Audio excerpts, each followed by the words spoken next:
the lovely Rita Shuford, all the way from Hawaii. You were just saying it's 8 a.m. for Rita, so she's doing really, really well. Great to have you with us.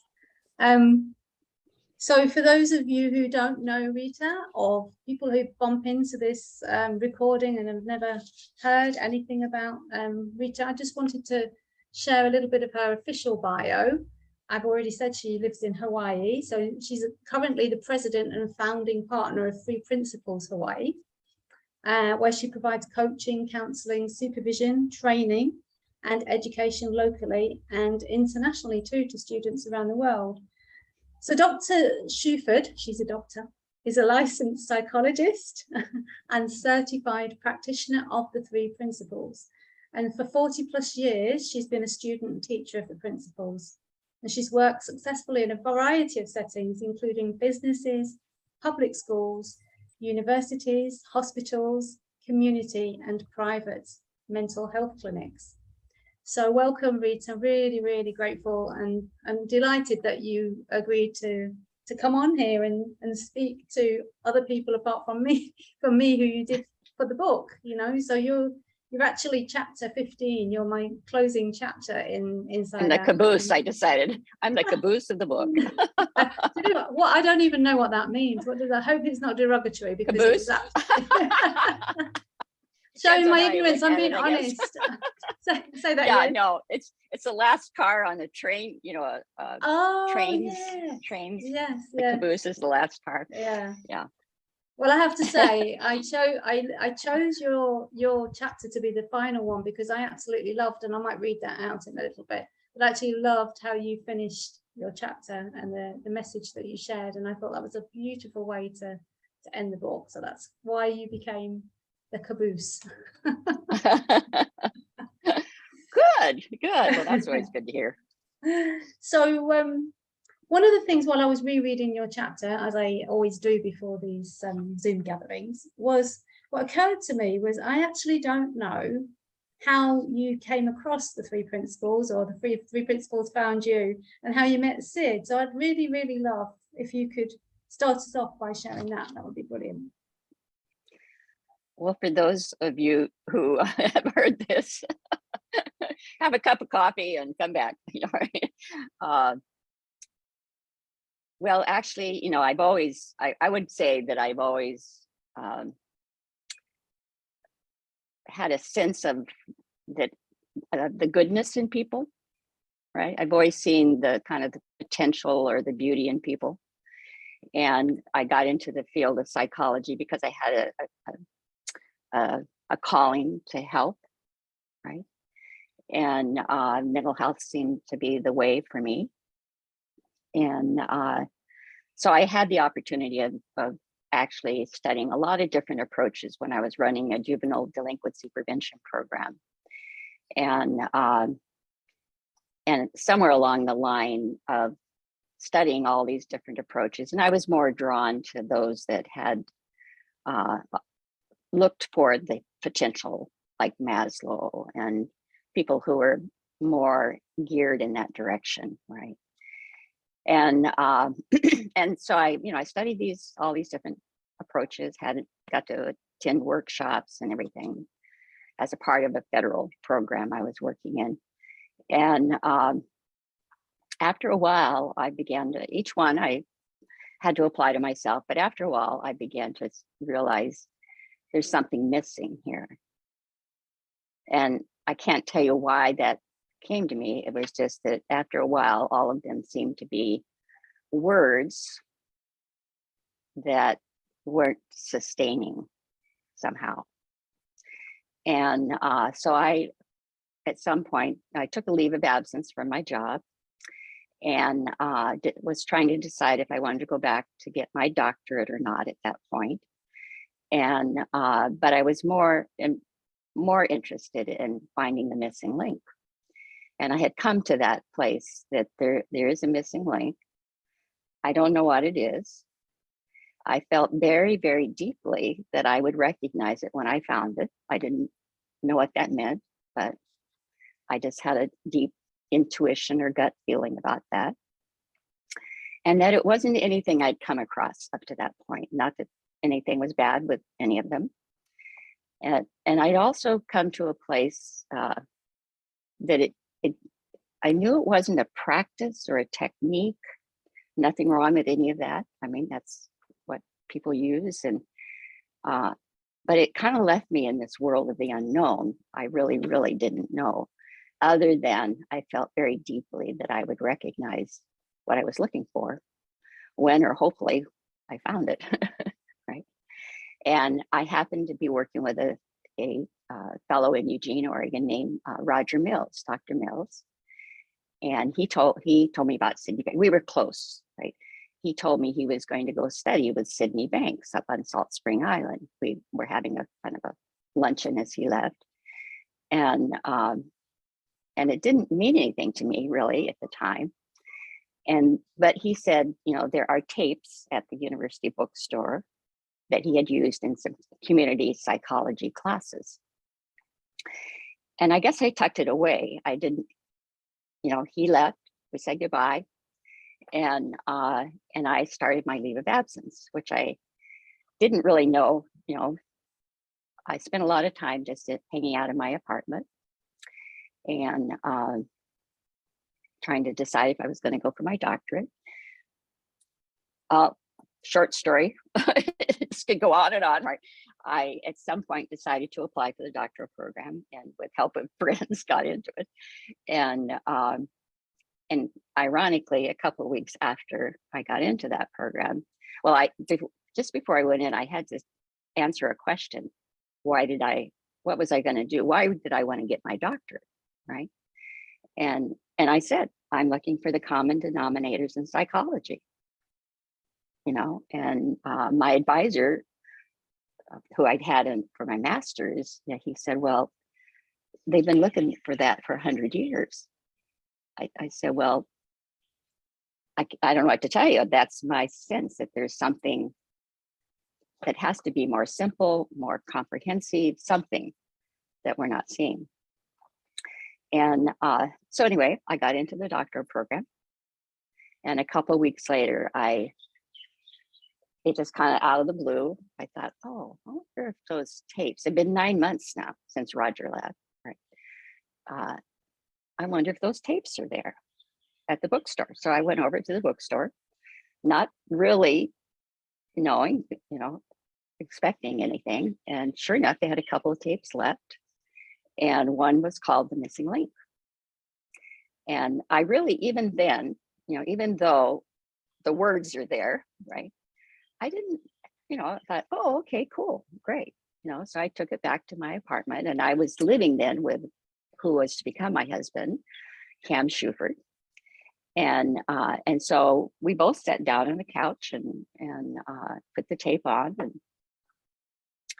And about 5 minutes into the tape, I knew I had found the missing link. Well, I should say Sydney Banks had found the missing link, and that I was hearing it. And I knew it to be true. The simplicity, the profoundness of it, the spiritual nature of it.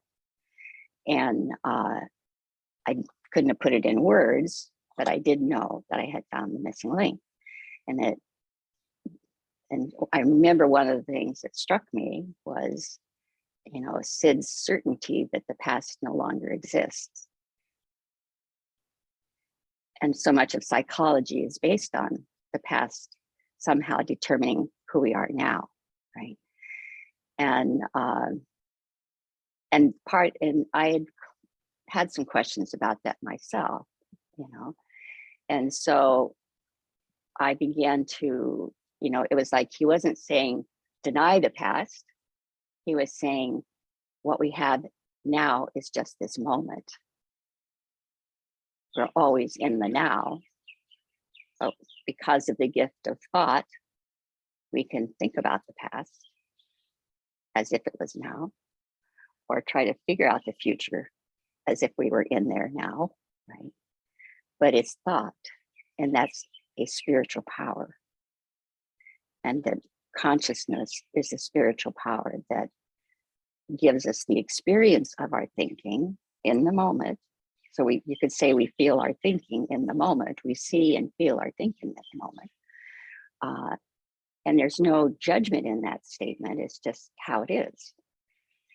And so mind being the power source, you might say, is that natural innate intelligence that is our true nature. So it's like our true nature is spiritual essence, divine wisdom, or innate wisdom. And because mind gives us the ability to think, okay, and consciousness brings that to life for an experience, a human experience, right? It's all very real to us, moment to moment.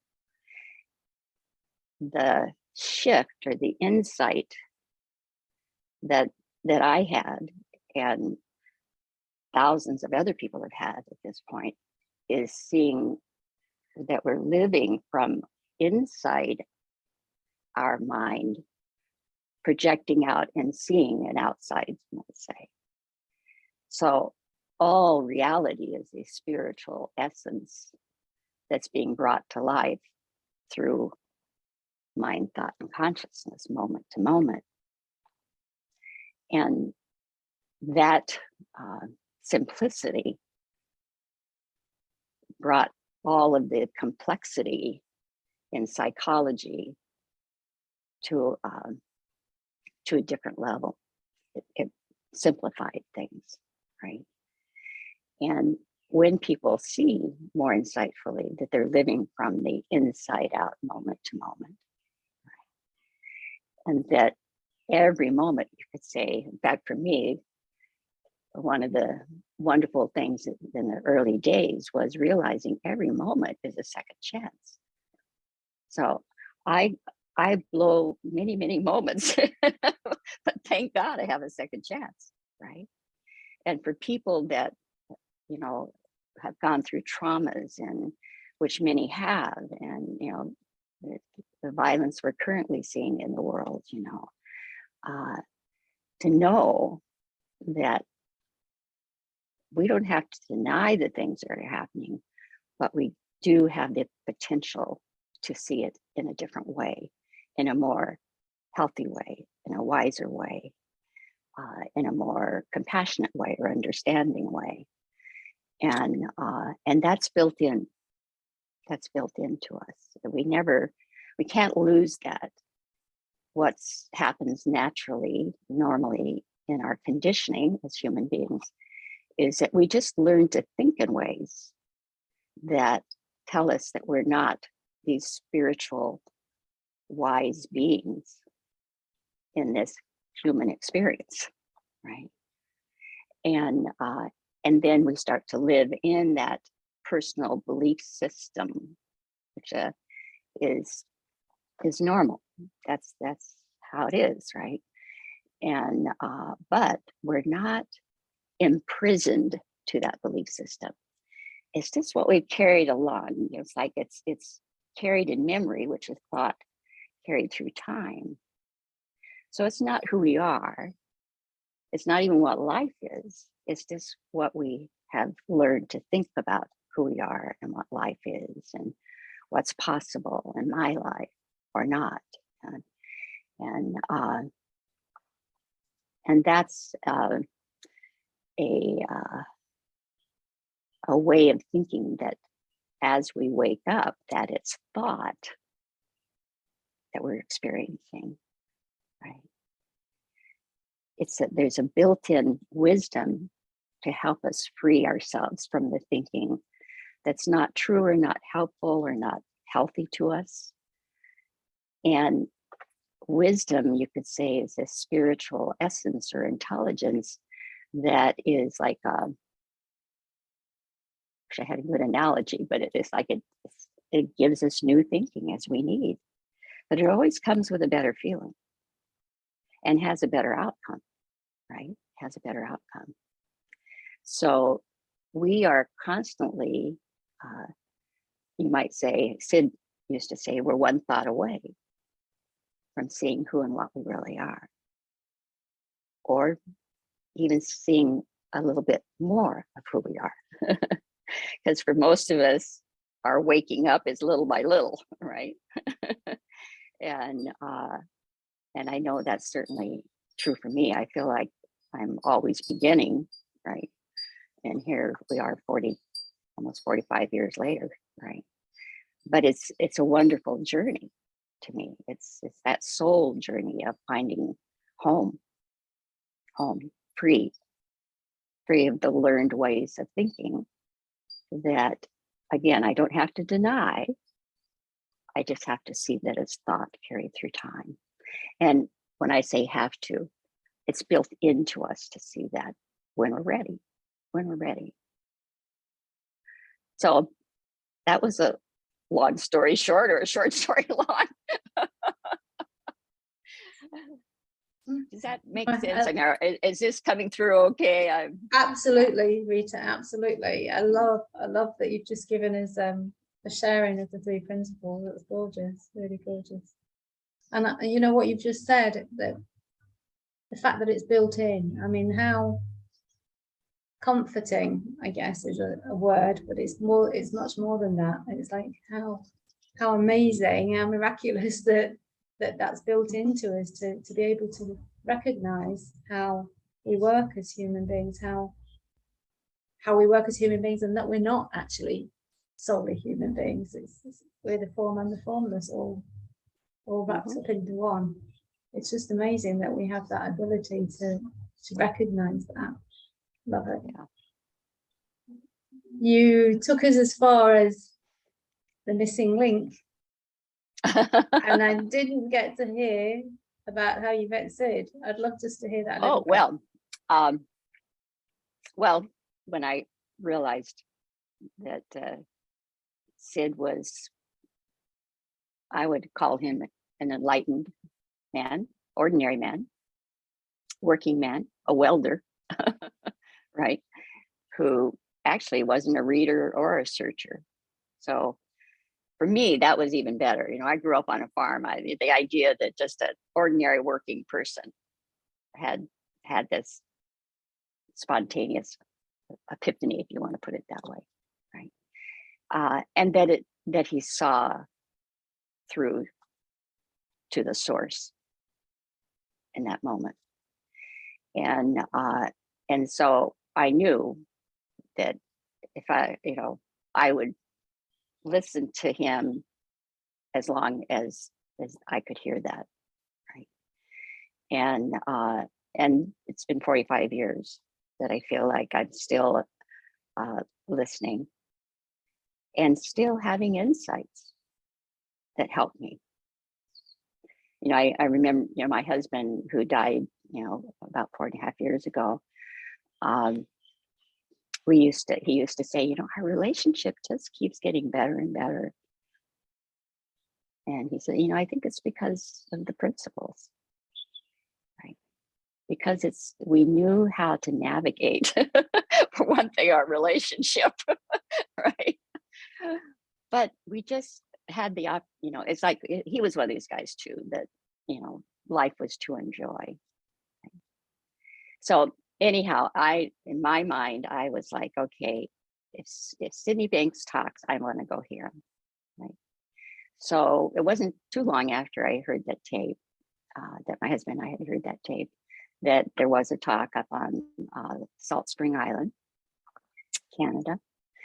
And so I said, okay, I want to go. And Cam says, great, let's go. So we went, and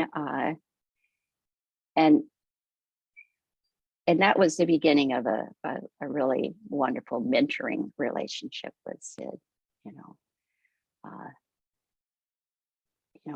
It's a wonderful event. And I tell you, the thing that was most, especially for my husband, when we got to the island and we went to this talk, there were, many couples and people there, around our age, and some younger, some older, whatever. And the thing that was striking was the feeling, how present everyone was in a really genuine, authentic way, right? Just being themselves. And there was such a feeling of ease and relaxedness, and couples close and enjoying each other, and it was striking. It was striking, right? And that's before Sid opens his mouth. So these are all just ordinary. Again, there were farmers, there were plumbers, there were lawyers, there were doctors, there were people from different walks of life, right? And but there was a quality of living and being that was palpable, right? And it wasn't, like I said, nothing. They weren't doing crazy things. They were just being themselves, but themselves from that healthier place of true self.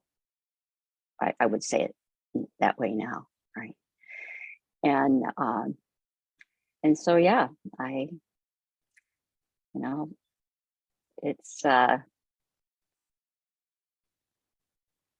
when you have the presence of truth, whether it's just in your little, I sit here with my coffee in the morning and have my time to just be and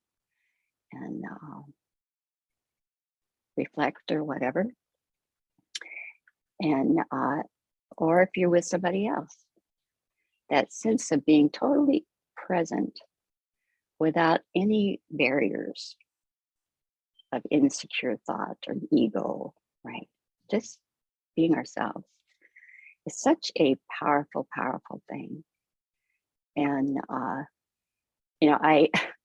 got a call, from just a quick example. I got a call from, I don't have much in stocks and bonds, but there's a little bit there, right?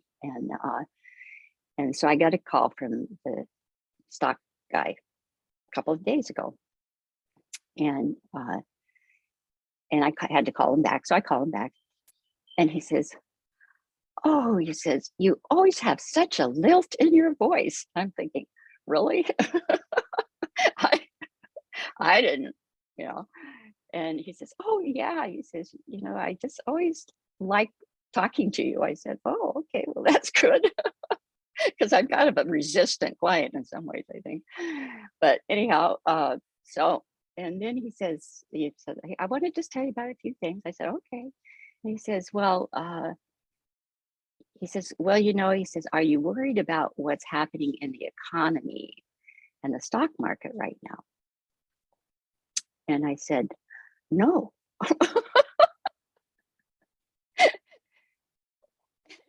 He laughed, says, "Oh my gosh." So in his, that's his whole world right now, right? That's his whole world. But again, remember, it's this whole world of thought. And so I said, "I'm aware, I'm aware that we're in chaotic times here, and who knows what's going to happen next. But I said, how would it help if I worried?" I mean, again, it's not that I don't have a thought about it. I hear it, I see it, I read it in the paper, right? But if there's something for me to do, I trust wisdom, which is very practical and common sense, like in the moment, to guide me. Unless my mind is so closed, I just can't listen. And sometimes that's been true in my life for sure. I can be stubborn. And, but I think it's just to live from a deeper place of understanding who and what we really are is our birthright. It is our birthright. We can't lose that because it's who we are. It's like we're these souls with the ability to think, that's powered. We come into this life, but who we are and what we are is a spiritual, intelligent essence before form, before physical reality. Okay. And that's not something our intellect can handle really. It's beyond the intellect, because the intellect is a product of that spiritual power. Okay. And we just have contamination in our intellect in very innocently. I think that's the other thing is it really, I always felt a certain innocence, that people had an innocence, that people were doing the best that they could do. But the principles really helped me understand the fact of that, and took away a lot of the analytical, motivational theories that are around, right, for me. And just going to the, like, when I see people, I see them beyond the facade, you might say. I look to connect with the soul to soul, heart to heart, human to human, right? And that's a feeling. It's a feeling. And but that feeling is coming from a deep knowledge and presence beyond our personal mind. And so that's the channel that I hope to live from and work from as much as possible, you might say. I don't know. Did I answer your question? Did you have any? I don't care, Rita. That was beautiful. just beautiful. Just beautiful. I'm aware of the time I've got. I have a question that I really love to hear the answer to, and then I'll open it up. If anybody wants to ask Rita anything, please just use the digital hand and I'll call on you. What difference did coming across the principles make in your work with clients?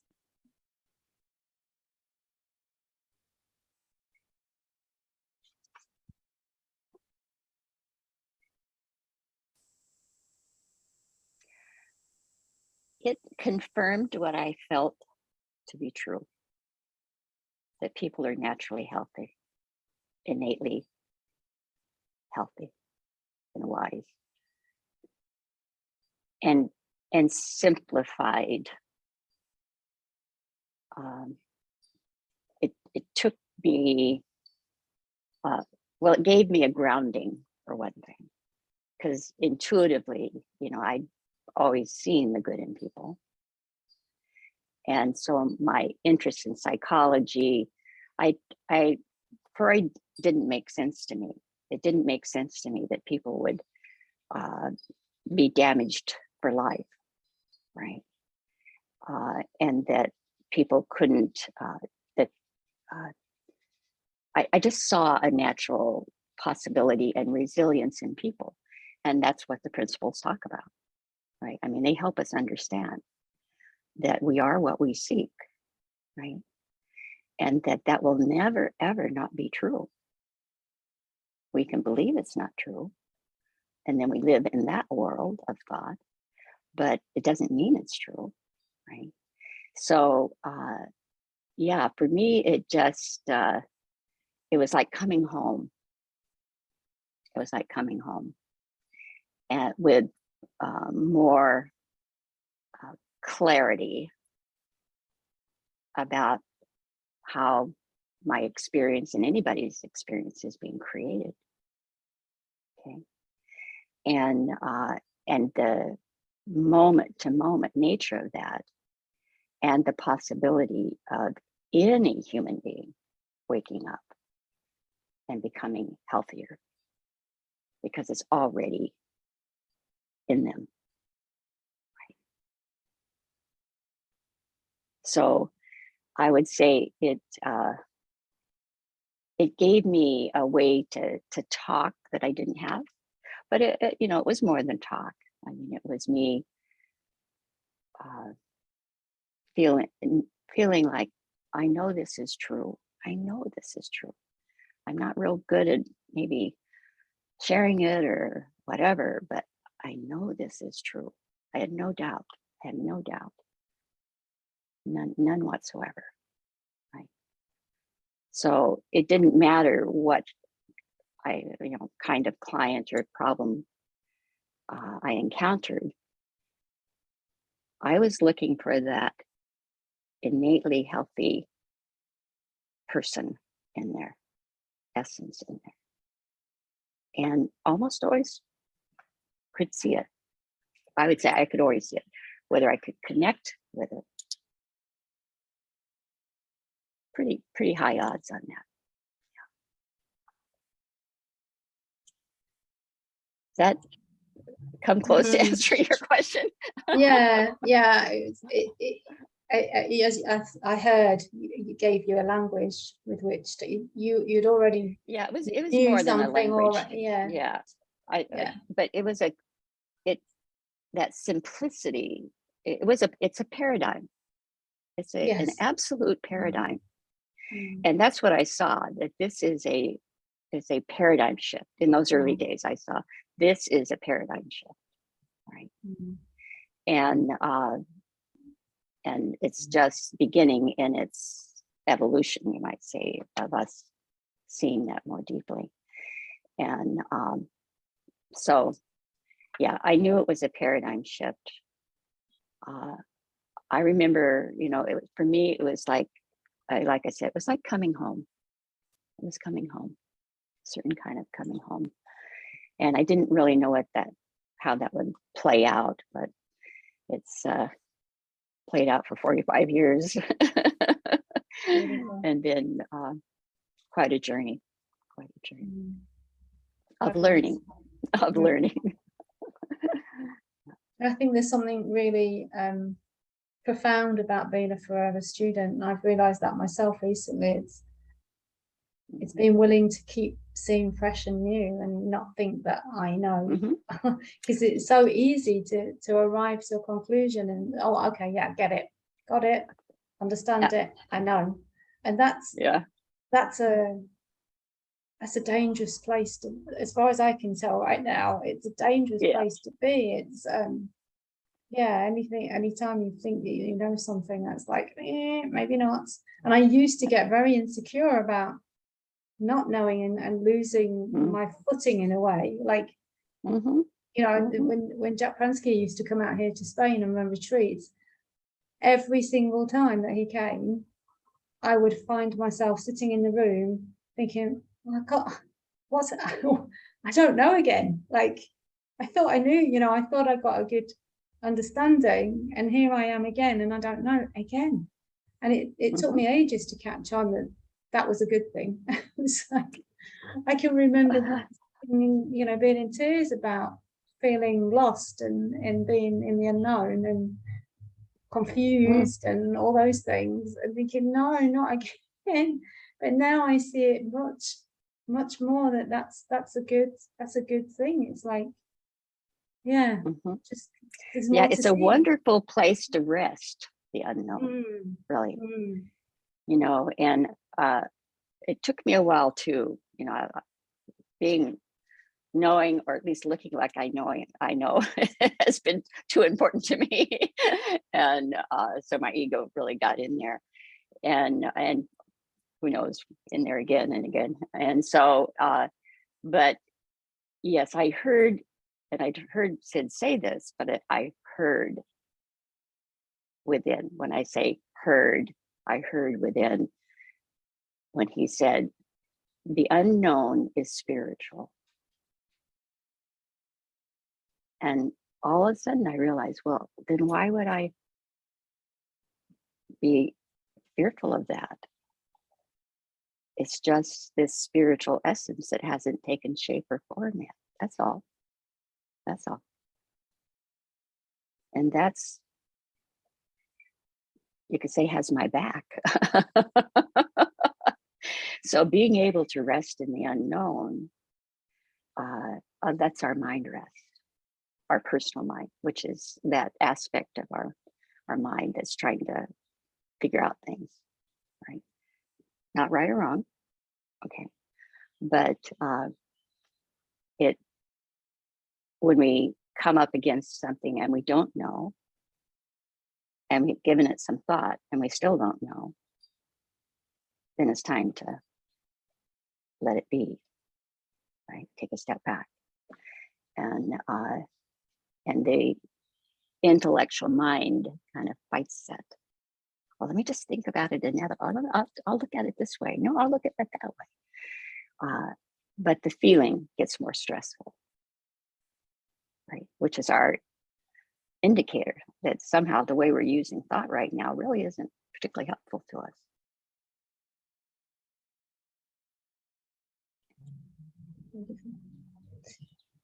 Please, if anybody has any questions or comments or wants to talk to Rita, feel free to raise your hand and join the conversation. I'm happy to carry on, but I'm aware that, oh, there we go, Mick. Mick wants to join in. Go ahead, Mick.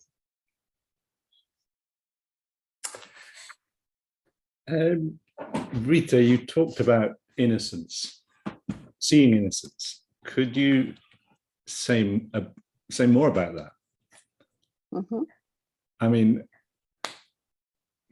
maybe in the sense of what you intuited before the principles and what you have seen since.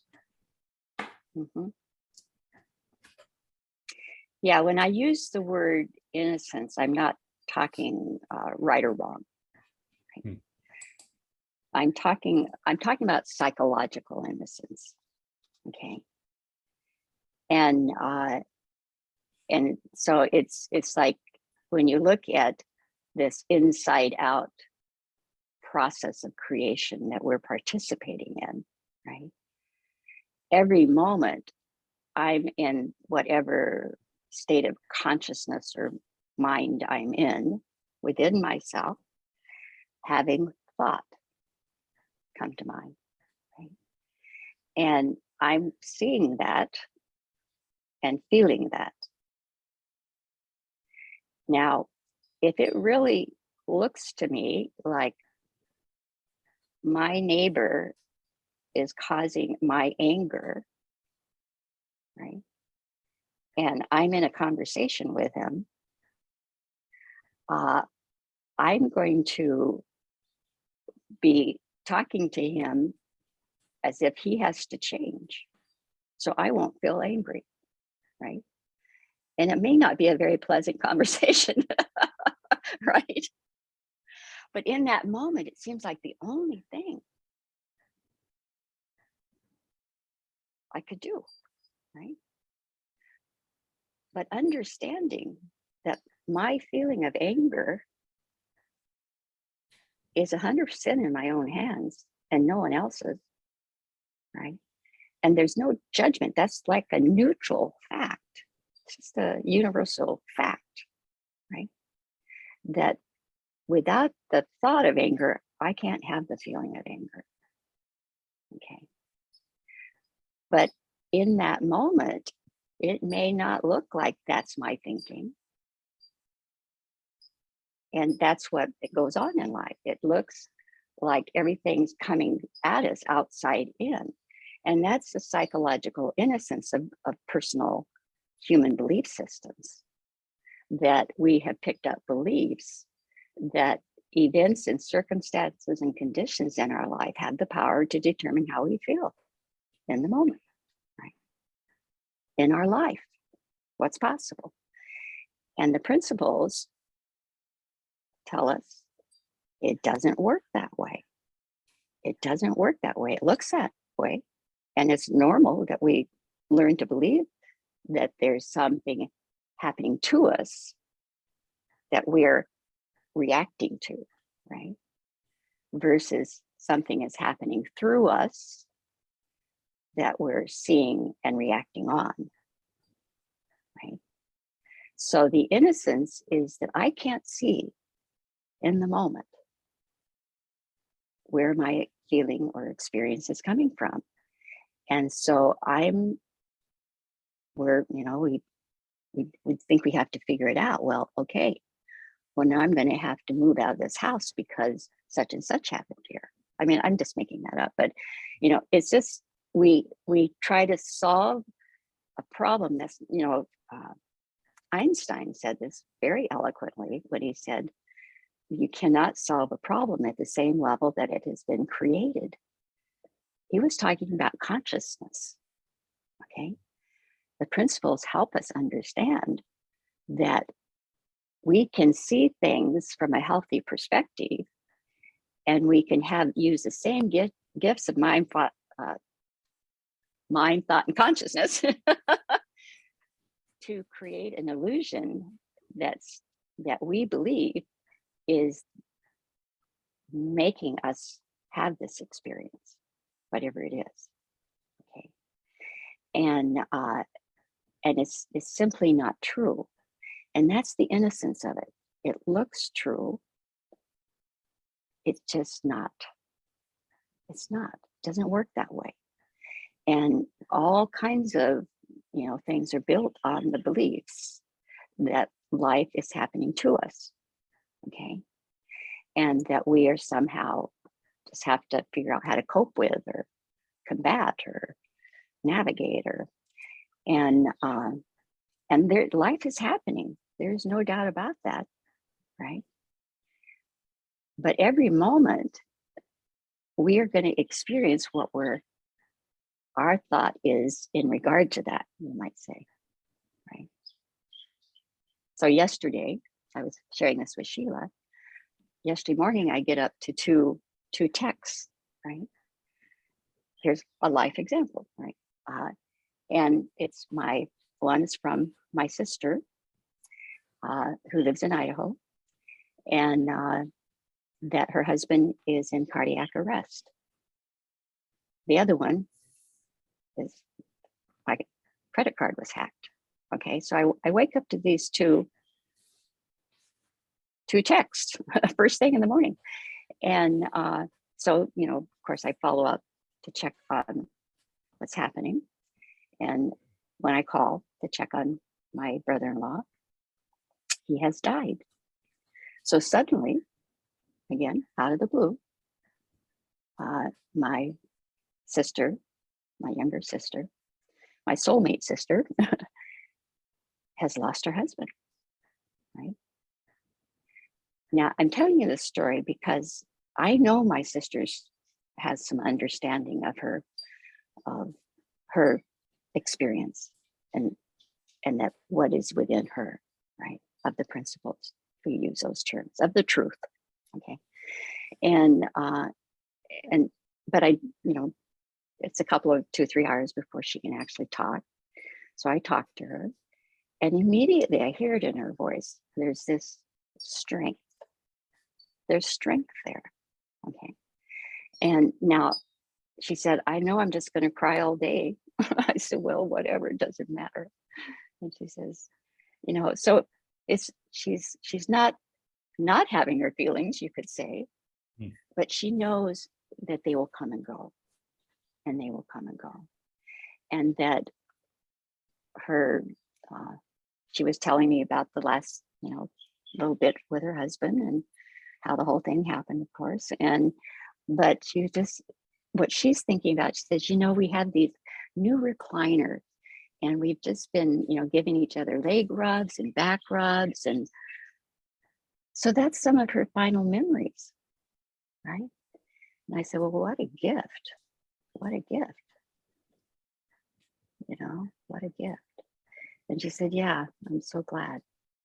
So, she'll go through her ups and downs, but she knows to let it come through her, right? And ask for what she needs, So I'm kind of, waiting on hold here. Does she want me to come? And, I've checked in, again, common sense stuff. I've checked the airlines. I've taken care of my dog. I've got things ready to go if that's what happens. And but she will be happy in her life, right? And she will miss her husband, and she will be sad, but she will also, she said, my sister has a great sense of humor. Our whole family has a lot of humor. She said, they're pronouncing him, and she's joking about something because that's how it comes to her. She says, it was so macabre She says, you wouldn't believe it. I said, well, I would believe it knowing you. And it's, see, in the field of psychology, they'd say, oh, that's deflecting or that's something or other. She's not denying that her husband's gone. It's just her and how she is, right? And there will be tears and there will be laughter and there'll be all kinds of human experience, right? Via mind, thought, and consciousness. Right? So, does that get at what you're asking, Nick? Thank you.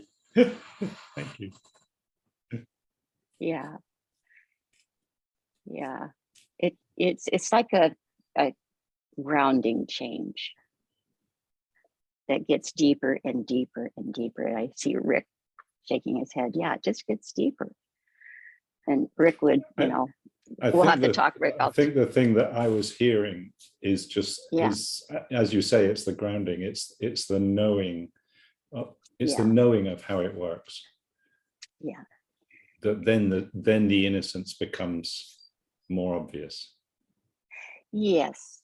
Yes. And it's that knowing that's beyond the intellect that helps clean up some of the misunderstanding we carry in our intellect, our belief system, right?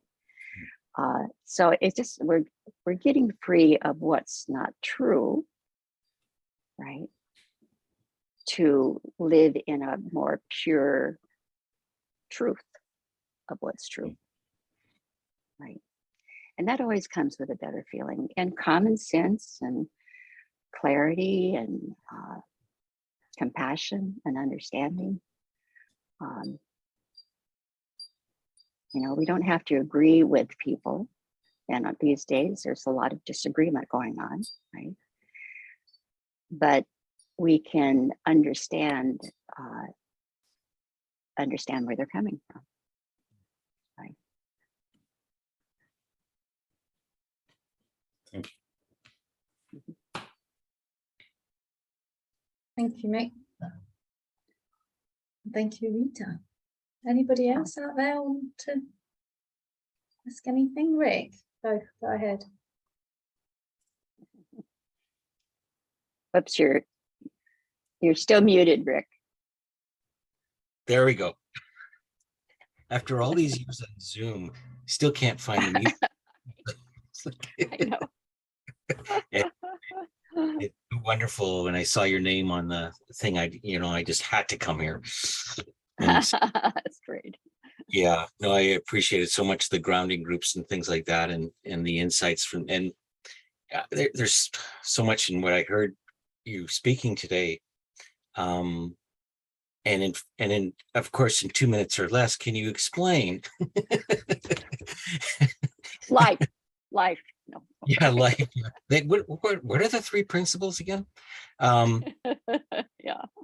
You talked about and what I really appreciate about the community, particularly, what we're sort of labeling as first generation or whatever, is how you guys are continuing on your journey. Like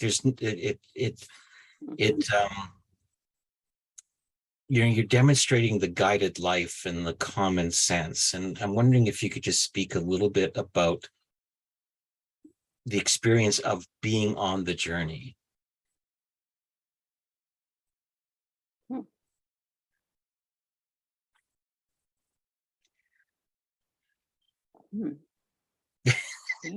Being on the journey. That sounds like a big.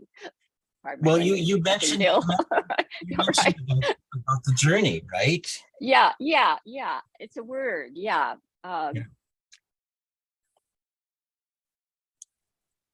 Or living the guided life in the sense of, dropping into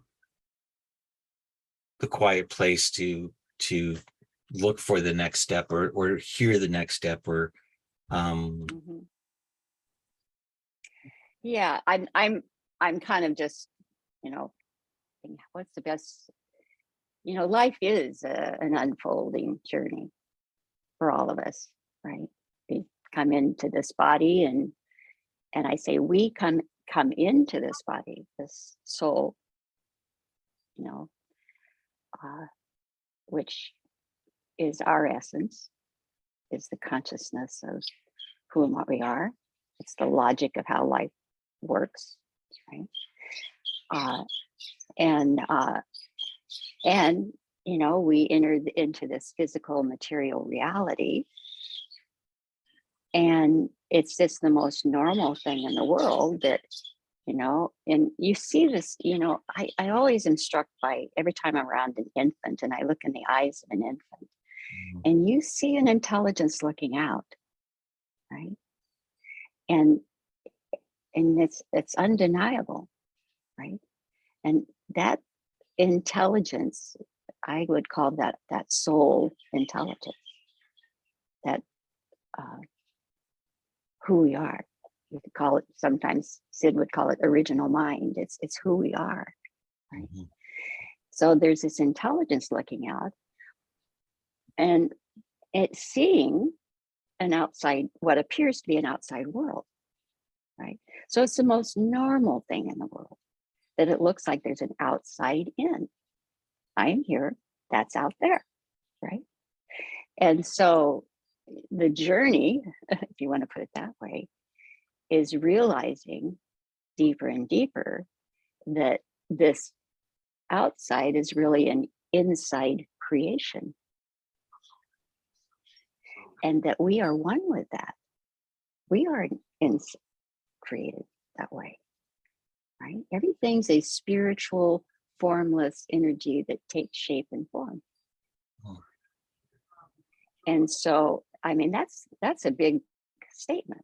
I don't see it, you know, I see it, whatever little bit I see, that the truth of that, I feel the truth of that, okay? And but that seeing that and feeling that just keeps simplifying and simplifying and simplifying life, right? For me, so that I see things and continue to see things in more it's like an unconditional love that grows, right? It's maybe a better way of saying it.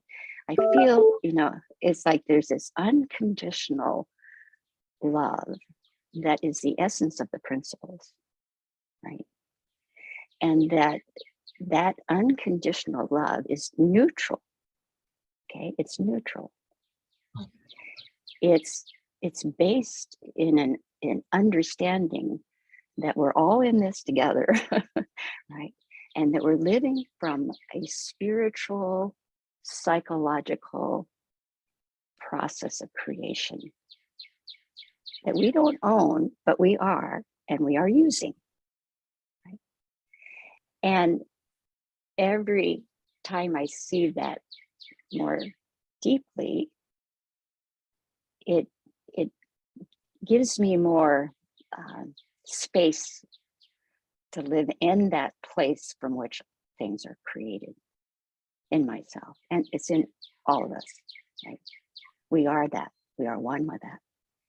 And so it's like I get more and more free of my own personal insecurities, which I've had a lot of, right? And more free of caring what so much how I'm doing or what other people might think, or just it's like a relaxing into a nice spa and recognizing when the temperature seems to cool off, I probably